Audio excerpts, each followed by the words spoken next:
Let's turn our Bibles to Proverbs chapter 2, verse 6. Proverbs chapter 2, verse 6. For the Lord gives wisdom, from his mouth comes knowledge and understanding. For the Lord gives wisdom, from his mouth comes knowledge and understanding. All of us are sitting here, and those who are watching, there's one thing common.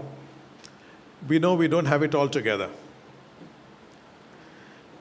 We know we don't know it all. We know there is a God and his name is not our name. We've come to that realization. And we also know that his name is Jesus. That if we go to him, he will give us wisdom. He will give us wisdom. He will give us knowledge, and he will give us understanding as we walk this path of life. It's the Lord who gives us wisdom. It's the Lord who gives us knowledge. It's the Lord who gives us understanding. Young Solomon prayed when he became king, "Give me now wisdom and understanding, that I may go out and come in before this people. For who is able to judge such a great people? Give me now wisdom and understanding. Give me wisdom and knowledge." That was Solomon's prayer. And we need to pray that prayer. It's a small group of people in this world who pray that prayer, by the way. Everybody needs wisdom and understanding, but it's a small group of people who actually pray, "Lord, give me wisdom and understanding." Most people would prefer the counsel of the world. Most people would prefer what the experts would tell you, what the subject matter specialists will tell you. That's what most people in the world want. But a man who has any understanding will pray to the Lord, "Jesus, give me wisdom and counsel and understanding." There's something that the Lord says about the kind of wisdom the other people seek, but the majority of the people seek. It says in 1 Corinthians 1, verses 19 to 20, "For it is written, I will destroy the wisdom of the wise. I will destroy the wisdom of the wise and bring to nothing the understanding of the prudent." The person is very prudent, God said, "I will destroy it." Verse 20, "Where is the wise? Where is the scribe? Where is the disputer of this age? Has not God made foolish the wisdom of this world?" God has already made foolish the wisdom of this world. Not he will make. He has already made foolish the wisdom of the world. But the sad reality is, most people don't know that, and they're still going after the same knowledge and the same counsel and the same understanding which the Lord has already made foolish. Last night I read, for the first time I understood something in verse 25 of the same chapter, 1 Corinthians 1. It says there, "Because the foolishness of God is wiser than men, and the weakness of God is stronger than men." I never noticed men before. For the foolishness of God, assuming there is such a thing like this, there is no foolishness of God, but assuming, because the Bible says, assuming there is something like that, the foolishness of God is wiser than men, meaning me and you and all of us in this room put together, and all the people in this room, in this building, and in the city, and in the world, put together, men, everyone put together, the foolishness of God is wiser than our collective wisdom. The weakness of God is stronger than our collective strength. Meaning, if God were a cricketer, and all of us came to bowl our fastest delivery to God, his weakest shot would still take the ball way out of the boundary, out of the universe. You understand? That is the strength of God. Or if God were a chess player, and we put Anand and Kasparov and all, everybody who plays chess and all our collective wisdom to make a move, his most foolish move would still checkmate us. The wisdom of all the men, the wisdom of all the supercomputers that we've been able to put together to plan which is that next move, will still be checkmated by the most apparently foolish move of God. We are talking different things. We are talking of a God and we are talking of a creation. If we want true wisdom, if we want true understanding, if we want true revelation, we need to go to our Maker. You don't go to an ant to understand the internet. You go to the person who created it. The foolishness of God is wiser than men. Everyone put together.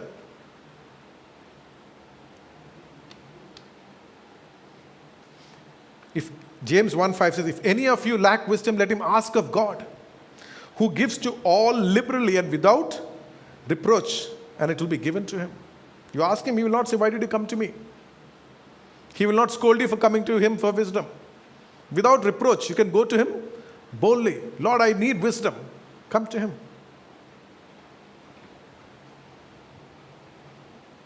Proverbs 2:6, the verse we just read.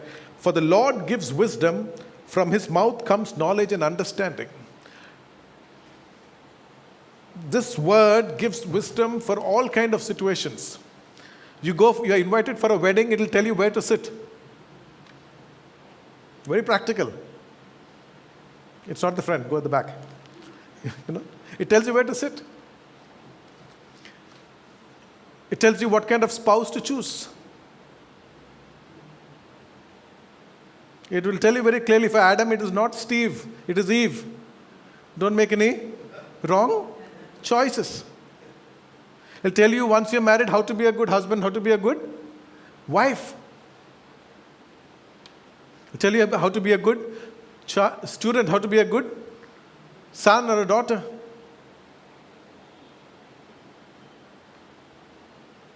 Should you smoke? The answer is not a smoldering wick he will not put out. That's not the right scripture. The right scripture is, you are the temple of the living God. What is your question? What is your question?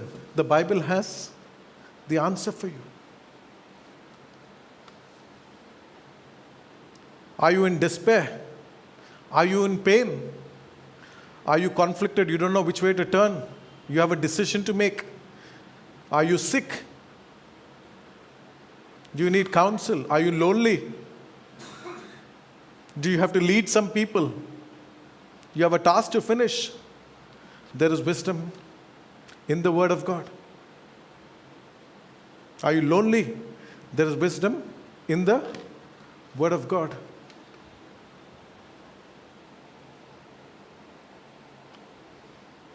Are you tempted?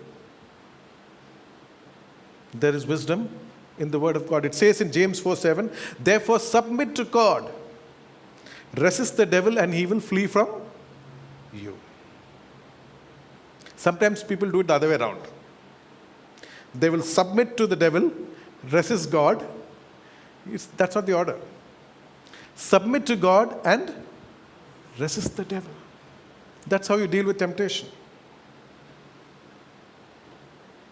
Do you have a problem with your mouth? Are you always saying the wrong thing? Do you need discretion in what to say? It says, there is a prayer for that. Psalm 39:1. I said, I will watch my ways and keep my tongue from sin. I will put a muzzle on my mouth while in the presence of the wicked. Psalm 141:3. Set a guard over my mouth, Lord. Keep watch over the door of my lips. There is something you have to do, and there's something you're asking the Lord to do. The first part is very simple. Stretch out your right hand. Take your left hand and hold it close all these fingers, except your index finger, and slowly, carefully raise it up. And good way to control your mouth problem. When you're in doubt, keep your mouth shut. You have to put a muscle, and then you have to ask the Lord to keep watch over the door of my lips. What is your question? What is your question? The Word of God has wisdom for you.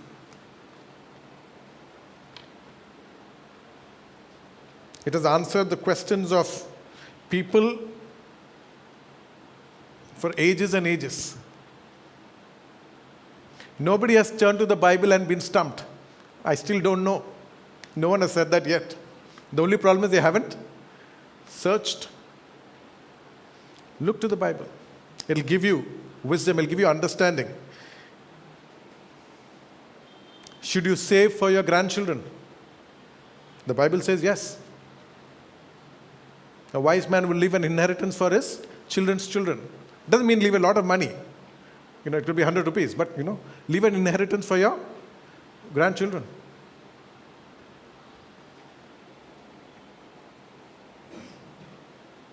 Not only does the Bible give us answers for our questions, but once you have those answers, once you know the Lord, each one of us is a solution for somebody else's questions. By the way, the title for today's word is Answers, Solutions, and Questions. The Bible will give you the answer to all your questions. The Bible will make you a provider of solutions for other people's problems. People will turn to you. People will come to you. And then you are a channel. Nothing of your own. You're just a vessel that's passing, allowing God's Spirit and His wisdom to flow through. We may not know, the Bible cover to cover. It's not necessary. It is, it's as much as you know. But to be effective, to start being effective, to start being used by God, you don't need to know every scripture by heart. If you know John 3:16, you have more of the word in you than billions of people today. You have the word of God, which billions of people in the world don't have. Just John 3:16, the word of God inside you. And if you can just share that one verse with somebody, it will mean life and salvation for that person. One verse. We don't need to look for, I need to know every scripture. It's good. But we have one scripture, we are better off than billions of people who don't know John 3:16. And if we just share John 3:16 with someone, the light will go on. The glory of God will flood into that person's soul. There is somebody who loves me. The problem is most people don't know God's love.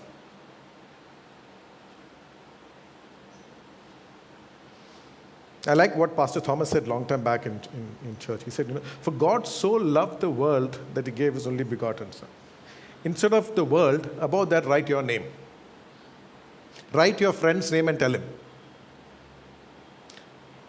For God so loved Bobby. For God so loved Sheila. For God so loved X. For God so loved. Put that person's name and serve it to him. Put that person's name and serve. One verse. One verse is enough. One verse. Just to know that God, I am all messed up. I have messed it up big time. If you know everything I've done, you would not be my friend. But there is a God who still loves me. 1 John 4:16, Pastor Georgie was sharing it a few weeks back. It is a tremendous revelation when he said that. 1 John 4:16. I don't know if I spoke about that here. It says, when you know the love of God, God just wanted to demonstrate that. People are sitting in total darkness. Your one verse, John 3:16, will bring light into their darkness. So what I was saying is, 1 John 4:16 talks of knowing the love of God. It makes a big difference. If I know God loves me, I know, knowledge of God's love. God loves me, that's, undisputed. But if I know God loves me, I am not going to get all worked up if God blesses Lilianti or, return. I'm not going to wait, God is only blessing them. God is not. When will I know God will love me, in His turn He will bless me. I am comfortable. I am assured God loves me. I am very secure in the love of God when I know that God loves me. I need to know. If your child knows that you love him or her, he will be or she will be secure. When your friend or your neighbor or whoever it is knows that God so loves dash, suddenly the person changes. The love of God will draw that person to Christ.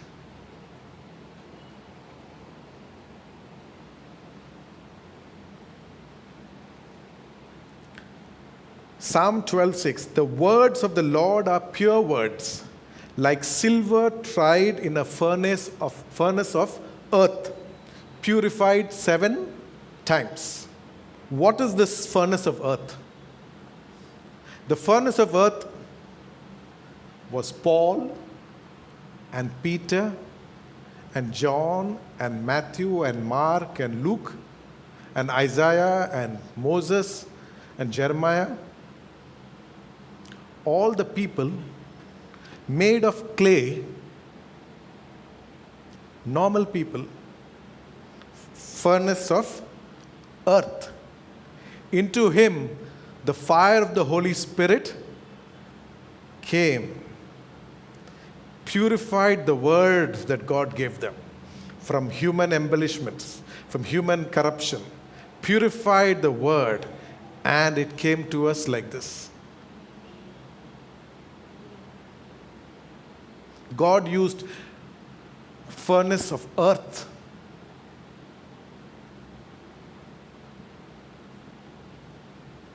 to give them a word.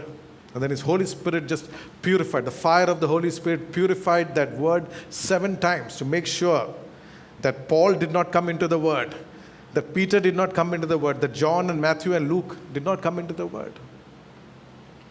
In the same way, if God used the furnace of earth to prepare this word for us, God still uses vessels of earth to take that from here to here.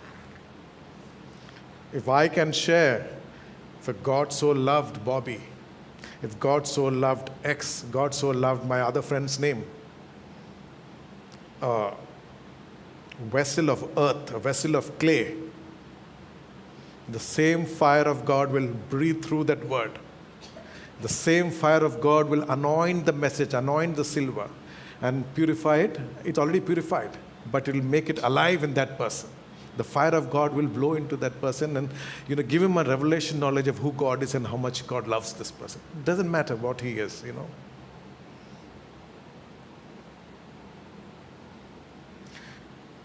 God said, you are the light of the world. Each one of us.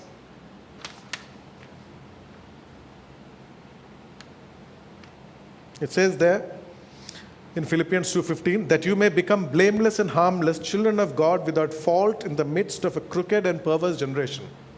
God has labeled the generation, it's crooked and perverse, among whom you shine as lights in the world. You are the shining light in the world. Matthew 5:13, you are the salt of the earth.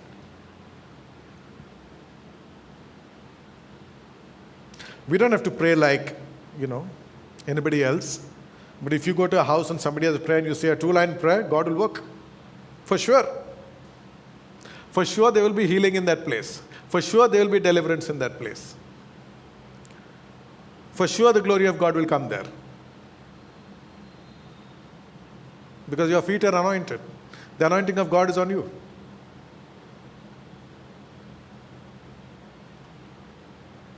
But we have to open our mouth then and speak.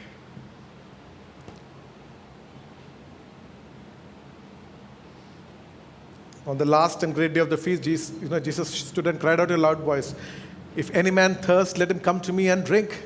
And as the scripture says, out of his heart shall flow rivers of living water." You may think it's 2 or 3 words or half a verse, but there are rivers of living water flowing out. There are rivers of living water that you cannot see. Just the presence of God and the anointing of God on you, just the knowledge that you have, the revelation that we have received so far, is enough for God to move.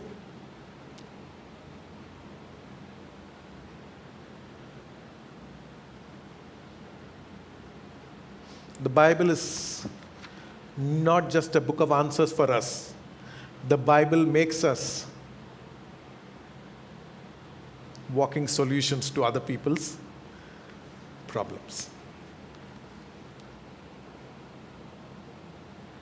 But the Bible is not just a book encyclopedia, Tell me how, tell me why. We buy those books for kids. It's not just that kind of a book. It'll tell you all those answers, but it's not just that. Because God is not in the business of just answering our questions and satisfying our curiosity. He's basically in the business of transforming us. God wants to change us. He will tell you what you need to know, but it is not to satisfy our curiosity or our understanding, but He wants to change us. He wants to change us from within.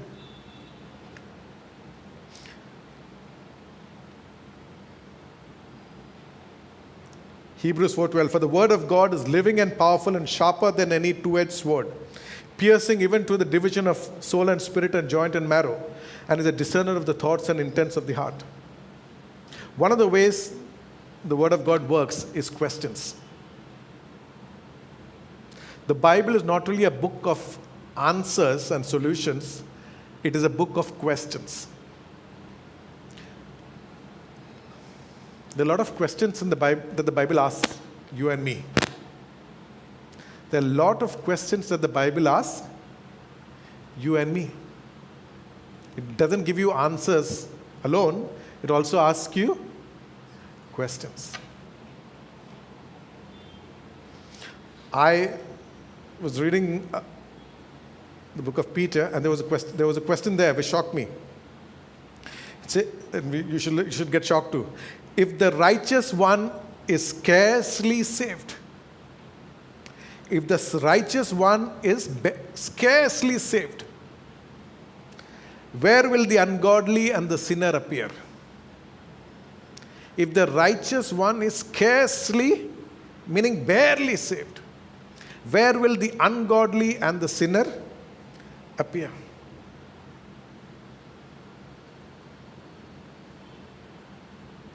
The ungodly is not, and the sinner is not, not just the murderer and the rapist and anybody else. We normally, categorize. It's a person who doesn't have Jesus. The person, the ungodly and the sinner is the person who does not have Jesus.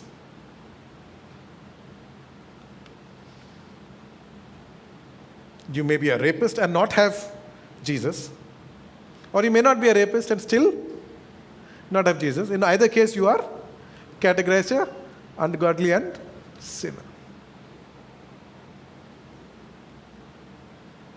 There was a wedding feast which we read about in Matthew 22 where everybody was called in. All kinds of people are called in. One guest turned up for the wedding without the wedding garment. And the king came there, and then he saw him at the feast. And he asked him, "Friend." So his intention is, he doesn't call you stranger, he calls him friend.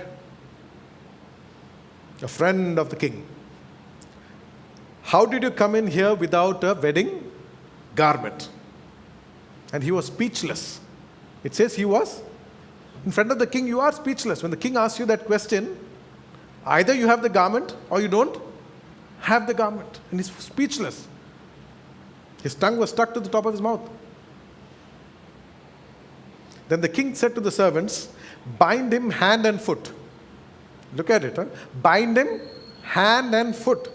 Take him away and cast him into outer darkness. There will be weeping and gnashing of teeth. Outer darkness. Bind him, tie his hands and feet, throw him out. This man had the opportunity to wear the garment till the moment he walked into the wedding feast. But once the wedding starts, feast starts, too late. Once the wedding starts, too late. Once the king asks you the question, too late. You can't say, hang on, I'll go and get it. There's no going back. There is. Once a party starts, you can't unwind the clock and say, wait, we'll start it all over again.